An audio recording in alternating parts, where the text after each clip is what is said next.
Kapodra Bombay colony ખાતે આવેલી નગર પ્રાથમિક શિક્ષણ સમિતિની શાળા ક્રમાંક 95-97 માં આજે આસમા એજ્યુકેશન ફાઉન્ડેશન અને એન ફાઉન્ડેશન દ્વારા નોટબુકનું વિતરણ કરવામાં આવ્યું હતું।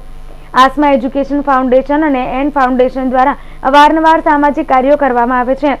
જ્યારે હજુ હમણાં જ શાળાઓમાં નવા સત્રની શરૂઆત થઈ છે, જેને લઈને આજે કાપોદ્રા બોમ્બે કોલોની ખાતે આવેલ નગર પ્રાથમિક શિક્ષણ સમિતિ શાળા ક્રમાંક 95-97 માં જઈને આસમા એજ્યુકેશન ફાઉન્ડેશન અને એન ફાઉન્ડેશન દ્વારા નોટબુક, પેન, પેન્સિલનું વિતરણ કરાયું હતું।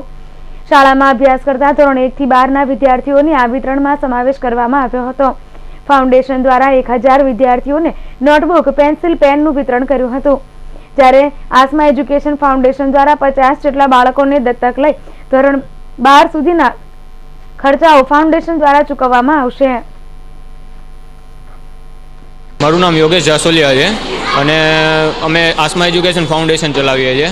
અને મનીષભાઈ પણ મારી સાથે છે, જેનું ફાઉન્ડેશન છે એન ફાઉન્ડેશન। અમે બંને સાથે મળીને સરકારી સ્કૂલોમાં નોટબુક અને સ્ટેશનરી કિટનું વિતરણ કરીએ છીએ, જેમાં 2 પેન, પેન્સિલ, ફૂટપટ્ટી, સંચો, રબર અને બીજી નોટબુક જે છે જરૂરિયાતની એ કિટનું અમે આજે વિતરણ કરેલું છે। અમારી સંસ્થા છેલ્લા 4 વર્ષથી કાર્યરત છે, કે જેમાં અમે ગયા વર્ષે 700 વિદ્યાર્થીઓને આ રીતની કિટનું વિતરણ કરેલું, પ્લસ અમે ઉત્તરાખંડમાં જ્યારે પૂર આવેલું ત્યારે 4100 જોડી કપડાને એવું મોકલેલું હતું અને 50 વિદ્યાર્થીઓને અમે દત્તક લીધા છે, કે જેની ધોરણ 12 સુધીની બધી ફીનો ખર્ચો અમારી સંસ્થા ઉઠાવે છે। આજરોજ અમે 1000 વિદ્યાર્થીઓનો ટાર્ગેટ રાખેલો છે, કે 1000 વિદ્યાર્થીઓને જે આ કીટ અમે આજે આપેલી છે એ પહોંચતી કરવાના છે, કે એને જરૂરિયાતની મુજબ દરરોજ જે જરૂર પડે છે એ જ કીટનું અમે વિતરણ કરેલું છે। એમાં